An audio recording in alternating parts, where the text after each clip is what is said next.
Thank you. Ian Blackford. Thank you, Madam Deputy Speaker. Of course, this debate is titled, the short title is Scotland's Future. And of course, the reason that we're having this debate in this chamber today about process, because we need to find a way that the people of Scotland that have sent members of the Scottish Parliament to our Parliament, a majority elected on a mandate of delivering an independence referendum, that happens. And the reason, Madam Deputy Speaker, that has to happen is because it's that burning desire, that anger about the economic circumstances that we're in within this union. Madam Deputy Speaker, if I take you back every decade, right back to the 1850s, in every decade since the 1850s, Scotland's relative population in this union has declined. Now ask yourself, Madam Deputy Speaker, why is it the case that Scotland's relative population has declined? And it's largely because of economic opportunity. It is about the scandal today, in the middle of this cost of living crisis, that so many of our citizens are in poverty, that so many of our citizens have to ask themselves the question as to whether or not they can turn on the heating, whether or not they can send their children to school with full stomachs. Many of us have come down to this place this week with the harsh reality of a cold winter beginning to take root. And we know the despair that our citizens face. But when we consider energy, and we can think about the lost opportunities of the bounty of North Sea oil that have been frittered away and a lack of legacy for future generations. But now, Madam Deputy Speaker, we face the bounty of green renewable energy. And my party, just a few weeks ago, published a report on green energy. And we talked about the potential in Scotland to increase our energy output fivefold between now and 2050, to create as much as 4 times green energy as Scotland needs, to take our responsibilities as citizens of the world to deliver net zero in Scotland by 2045, to deliver the cheap energy that my honourable friend from Edinburgh East talked about. Isn't it a disgrace that in energy-rich Scotland, when we have got this opportunity of the economy of scale, not just to power Scotland, but to generate energy for our friends in the rest of the United Kingdom and indeed throughout Europe, that people in energy-rich Scotland are paying the price of the Westminster control of the energy market? Because let's not forget, when we consider the pricing regime, that it's based on that wholesale gas price, yet in Scotland, only 14% of our electricity comes from gas. We're being penalised by a market that's not fit for purpose at a time that Scotland has that abundance of energy. That is the cost of being in the Union today. And it's because of that that, yes, we need to inspire and lead people in Scotland as to what an independent Scotland would look like. And just from energy alone, by 2050 we could deliver 385,000 jobs in the energy sector, vastly outnumbering the jobs that we have today in oil and gas. But in doing so, creating the opportunities for a green industrial future, using that surplus energy to attract energy-intensive industries. That is the hope. That is the vision that my party, that my government has for an independent Scotland. And I want us to have that debate, and yes, to hear those on the other side putting the case for the Union, but let's do that in a respectful manner.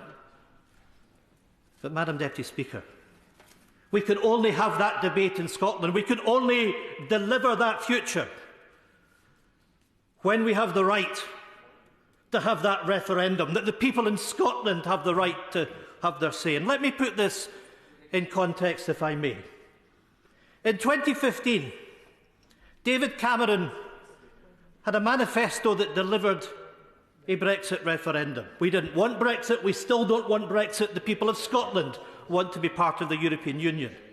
But it's right in the context of the United Kingdom that David Cameron was able to enact his referendum. He didn't have to go to the European Union and ask for permission to put that referendum to the people of the United Kingdom. And of course, after that referendum that we rejected wholeheartedly in Scotland, all that the UK government had to do was enact Article 50. They had that right to say to the European Union that they have decided that their future lay elsewhere. I will happily give way. I'm very grateful while my honourable friend is getting straight to the heart of the material cost and opportunity cost of remaining languishing in this union. He talks about how the United Kingdom just went straight on ahead with their referendum to leave the EU. Has he ever considered, as I have, that if you put the boot on the other foot and say, for example, England wanted to leave this union, who would block England leaving the union the way we're being blocked? Indeed, that is correct, Mr Deputy Speaker. And let's put this in the context of the claim of right that was raised by my honourable friend some time ago. The claim of right, by the way, that was accepted by every party in this House in a debate that I brought in 2018. And let's remind ourselves, as was said in court in Edinburgh in the 1950s, that parliamentary sovereignty is a purely English concept that has no counterpart in Scottish constitutional history. Mr Deputy Speaker, it is the people of Scotland that are sovereign. And of course that claim of right in 1989 stated that the sovereign right of the Scottish people to determine the form of government best suited to their needs. The All-Party Smith Commission, after the 2014 referendum, concluded there is nothing in its report that prevented Scotland becoming an independent country should the people of Scotland so choose. Should the people of Scotland so choose. But, Mr Deputy Speaker, what is the mechanism? Because we're told this is supposed to be a voluntary union. But we now know, because the Scottish Government has tested the legal case in the Supreme Court, that the Scottish Parliament doesn't have the powers to enact a referendum. Now, I would prefer, and my colleagues in the Scottish Parliament would prefer, that the Government in London accepted the will of the people of Scotland in electing a Parliament with an independence majority, that we do what we did in 2011, and that allows for a referendum to take place. But what we've got, Mr Deputy Speaker, is a Tory government propped up by their Labour friends that are denying democracy to the people of Scotland. That is the reality. And it's on the basis of that that we have had to come to this chamber today and seek to give the powers to the Scottish Parliament to enact the manifesto that they won that election on, and to be able to call that referendum. Because if it is a voluntary union, I will remind the parties on the government benches and in the opposition benches that there was a joint statement on the 17th of June 2014 of all three main Westminster party leaders in the UK and in Scotland.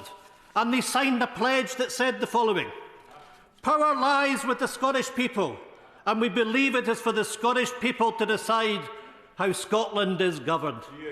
Well, Mr Deputy Speaker, I absolutely agree. And it's right if that statement is true. It is right if the other parties accepted that the Scottish Parliament has a mechanism to enable itself to call a referendum on Scotland's future. Now, I'm standing here today, and I'm going to wind up because I was asked to take no more than 8 minutes. I am standing in the very seat that Charles Stewart Parnell used to occupy in this House. And let me remind the Government of the words of Charles Stewart Parnell when he spoke in Cork on the 21st of January 1885. "No man has a right to fix the boundary of the march of a nation. No man has a right to say to his country, 'Thus far shalt thou go and no further.'" Hannah Bardell. Thank you very much, Mr Deputy Speaker.